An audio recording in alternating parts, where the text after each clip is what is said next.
Was that what it was like in the old days, Will? Everybody riding out, shooting.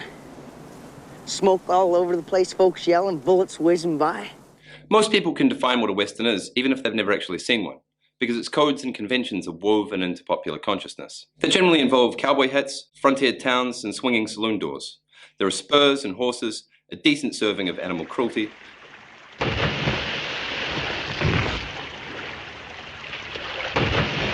as well as prostitutes peddling their wares, games of cards, and usually a desert. Thematically, they tend to involve ideas about justice, honor, revenge, and greed, and just about all of them come with a healthy dose of violence, usually in the form of a final stylized gun battle or showdown that leaves one or more of the parties lying dead and cold in the dirt. And it's the changing role of violence in the Western that we're going to focus on today, because as far as Westerns go, violence is absolutely essential to the narrative. We're hopefully going to examine the way it's stylistically depicted, whether it's campy or cool or hard-hitting, its in-narrative causes, and its wider purpose. Because really, what's the point of all the killing? We're also going to look at why the role of violence has changed, because it has, and consider some of the implications for both the genre and the audience. In order to do all this, I've picked three principal texts: classical Western High Noon, spaghetti Western The Good, the Bad, and the Ugly, and revisionist Western Unforgiven. And I've picked these texts for two reasons. The first is that they're all cinematic high watermarks, and the second is that they're all generally indicative of the Western genre at the times they're made, especially in terms of violence. Now, I know that aficionados of the genre are probably going to stop me there and say, hang on, there's no way you can cover an entire genre in just 3 films. And what about John Wayne? And I agree that you can't, but for the sake of high school level brevity and for the fact that violence is all we're focusing on, 3's really all we need. And John Wayne's an overrated jingoistic zealot. I wouldn't make it a habit calling me that, son. Fred Zinnemann's 1952 film High Noon is a great example of a classical Western.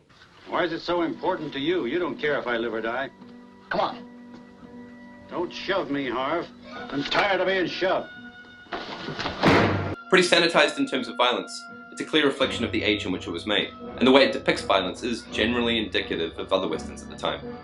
The story follows Marshal Will Kane, who spends most of the movie, which winds forward and close to real time, trying to rally the people of the town to help him defeat the Miller gang, headed by Frank Miller, who's arriving on the noon train to gun down Kane for having put him away in the first place. When noon comes, the towns prove to be full of vacillating cowards, and Kane's got no one to help him out, and it's up to him to face down the gunman all by himself. Although eventually he's helped out by his peacenik Quaker wife, who's far too young and hot to be with a guy that old, be it 1952, 1852, or any time in the future. In terms of the moral landscape of High Noon, the audience is never in doubt about who's good and who's evil. The film language spells it out for us.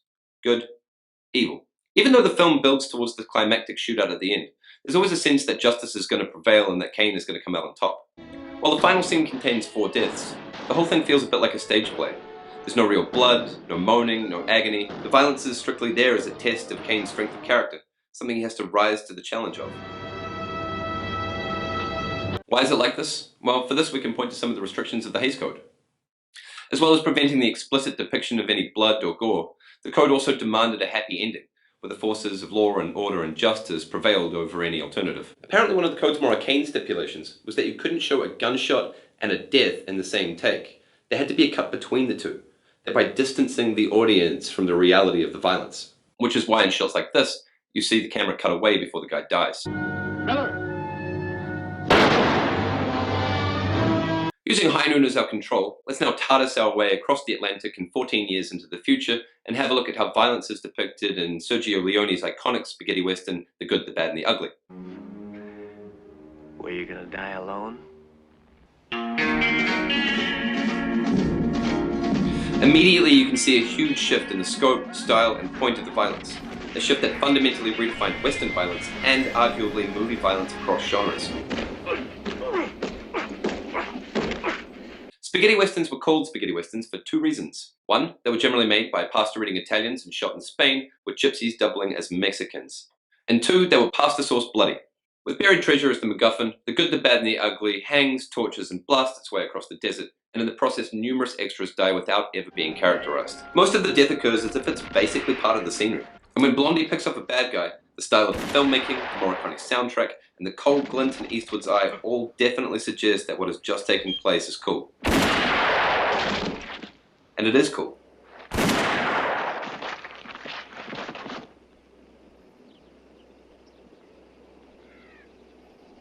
Because he was Italian and unaware that you couldn't show a gun being fired and a man being killed in the same shot, Leone's work is replete with images like these. Images that are almost a precursor to the video game. The audience is practically invited to become the gun, in a pretty sweet depiction of how to kill men with flair. And that's part of the legacy of The Good, the Bad, and the Ugly, and arguably the spaghetti western as a whole. Glamorized, stylized violence. As a result, none of the deaths ever feel all that important or tragic. What causes the violence in The Good, the Bad, and the Ugly? Mostly it's greed and revenge. Sometimes it's just happening because it's happening, like it's part of the environment. Unlike the characters of classical westerns, spaghettis tended toward characters who displayed murky ideas about right and wrong and were generally in it for themselves. And The Good, the Bad, and the Ugly shows this off particularly well. Although the labeling of the characters suggests a clear ethical delineation between the three, Angel Eyes, the bad, is actually pretty honest about his intentions and doesn't take anything personally. But you know the pity is when I'm paid. I always follow my job through. You know that. No! Angel Eyes! Blondie, aka the Good, kills people without thinking about it, and has no qualms about something like leaving his business partner in the desert to die. And then Tuco, aka the Ugly, aka the Rat, is the only one to show anything close to human feeling. Blondie, I'm very happy you're working with me. Given the soup of moral and ethical turpitude, given the fact that the characters are all dicks in one way or another, means that the violence is inevitable, but it's also really enjoyable. But why this shift? What changed between the early classical westerns and their straight up and down approach, and this anarchic orgy of glamorized death in The Good, the Bad, and the Ugly? Well, there's a few factors we can look at. Firstly, the world was a different place by the mid-60s. In very general terms, the 1950s was a more simplistic time. By the 1960s, America was already embroiled in the Vietnam War, the civil rights movement was in full swing, and things like fashion, music, art, and culture were all being thoroughly redefined. The stylized violence of the spaghetti westerns and their more morally complex characters could be seen as a reflection of that. Secondly, the films were made in Italy, which meant they could ignore a lot of the restrictions of the Hays Code. Although by 1966, the authority of the code was already pretty much in decline. Plenty of films were being released without its seal of approval, and they were making money. And all of this meant more artistic freedom in terms of creating characters that were okay with shooting children. Thirdly, there's the political intent of the violence. Although on the surface, the killing might seem vapid and meaningless, style over substance, it's been argued that Leone was making a political point with it. Remember that the Western is the most American of all the genres. The experience of the frontier, what historian Frederick Jackson Turner called the dividing line between civilization and savagery, has always been central to the idea of how American character and culture has developed. By depicting that experience in a Western film, filmmakers are therefore seen to be making a comment on who they think Americans are and on what America is. Given that, when an Italian director takes a quintessentially American genre and then makes all the central characters greedy and violent, there's a possibility that he's saying something. So maybe the Civil War scene is not just a statement about America's violent, senseless history, but also its present. Never seen so many men wasted so badly. Whether general audiences got that or were even meant to, I don't know. But it does beg the question, if the subtext falls in the woods and no one's around to interpret it, does it have any meaning? So what are all the implications of this glamorized spaghetti violence? Well, Leone's stylistic signature has echoed down through film history, influencing other filmmakers and their products, regardless of genre. Here's George Lucas lifting the opening scene from The Good, the Bad, and the Ugly.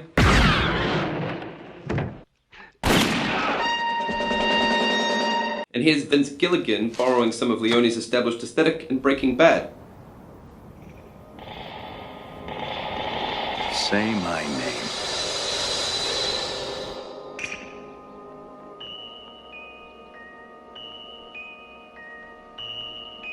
For the genre itself, though, one of the big implications was the eventual reaction against violence and away from its glamorization. And for that, we can turn to Clint Eastwood's 1992 revisionist western, Unforgiven.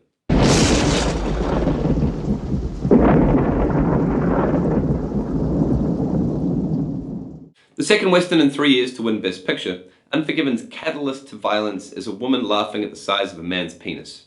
Everything else from there is a ricochet of cause and effect. All she done when she seen he had a teensy little pecker is give a giggle, that's all. After one prostitute is cut up by a cowboy, who's then turned loose with a slap on the wrist and a fine measured in ponies, the other prostitutes set up a bounty. Opportunistic assassins and down-on-their-luck farmers try to collect on said bounty, and the local law enforcement attempts to put a stop to it all and reassert some authority. In the process, people are beaten and killed in ways that are humiliating and sad and hard to watch.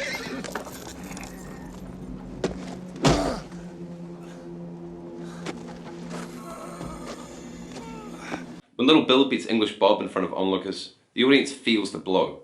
These are real punches delivering real pain. And when a cowboy's bleeding and whimpering and crying after being shot from a distance, the whole thing is awful and drawn out. Jesus, I'm so thirsty. Slim! Slim, give me some water, please. Please, Slim. I'm bleeding, Slim. Give me some water, please. It's not a scene children are likely to reenact when they're playing cowboys and Indians. With this film, Eastwood was trying to reach the full scope of how violence affects people. Not just the victims, but the perpetrators as well. After the Schofield kid, with his literal and figurative short-sightedness, pops his murder cherry by nailing an unarmed guy on the toilet, he holds it together for all of about 2 minutes before the gravity of what he's just done totally and utterly sinks him. Hell yeah. I killed the hell out of him, didn't I? 3 shots and he was taking a shit.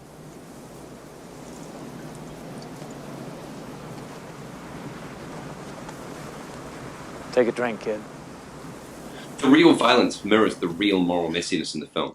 And unlike the clear good-evil divide of High Noon, or the characters in the good, the bad, and the ugly, where morality never really seems to come into it, Unforgiven's characters represent an honest moral landscape. And that, in the end, is what a lot of revisionist westerns are striving for, to find truth behind the myth or bigotry of older stories. In this case, it appears that Eastwood is just trying to get this one simple, important message across.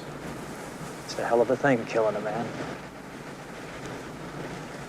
You take away all he's got, and all he's ever gonna have. So why is the violence the way it is here? Firstly, this is Eastwood reacting against his old character types. He has said in interviews that he was tired of playing the kind of character that could kill somebody and forget about it 5 minutes later. Because Unforgiven represents the reality behind the fiction. For a character like Blondie or Will Money to exist in real life, I'd have to be blackout drunk most of the time and skimming the surface of pure evil. You'd be William Money out of Missouri. Killer of women and children. That's right. I've killed women and children. Killed just about everything that walks or crawled at one time or another. Secondly, there's some social concern motivating it all, and here maybe there's some of the sensitivity of an older man growing increasingly worried about the world. Which is fair, because you get older and the world stays crazy. Lastly, there's actually some direct links to the world in which the film was produced. In an interview with the American Film Institute, Gene Hackman, the actor who played Little Bill Daggett, said that Eastwood had asked him to model his character off the LAPD's then police chief Daryl Gates, this guy, who presided in 1991 at the time of the Rodney King beatings. An independent commission following the Rodney King fiasco found that Gates presided over a department that tended to reward brutality and excessive force with promotion. Violence, often racially framed, was status quo. Given that info, this scene, where Little Bill whips a black man to death, becomes hugely political. I'm gonna hurt you. Not gentle like before, but bad. This is Eastwood using violence to attack violence. Unlike Leone, whose cultural commentary was subtextual, Eastwood's pulled it right up to the front. A lot of critics have argued that Unforgiven is the Western at its best, the genre at its most distilled. A purely American artwork that celebrated its culture through its form while critiquing it severely with its content. Its lasting image is Will Money in front of the flag, simultaneously a statement about where the country had been and a warning about where it was going. Or I'll come back and kill every one of you sons of bitches. So where is the violence of the Western genre actually all heading? Where are we going? More and more, if we forget mash-up anomalies like cowboys and aliens, the Western has become the domain of the serious filmmaker who wants to leave their aesthetic stamp on the genre. For example, Jim Jarmusch's super artsy Dead Man. You William Blake? Yes, I am. Do you know my poetry?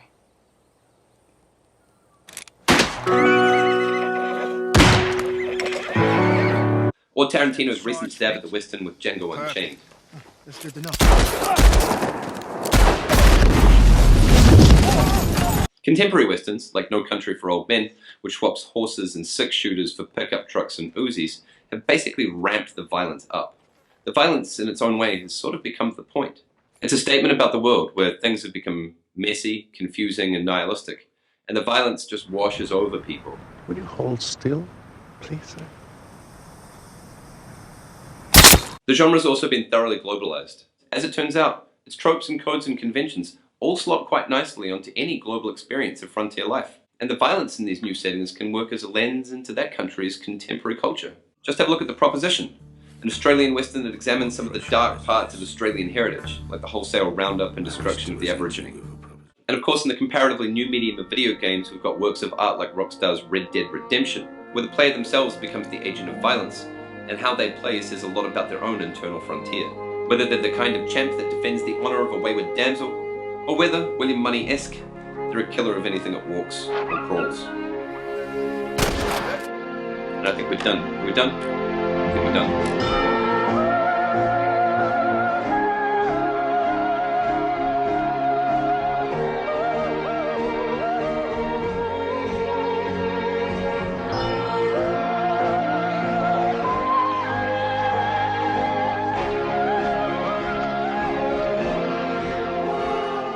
Every gun makes its own tune. And it's perfect timing, large one.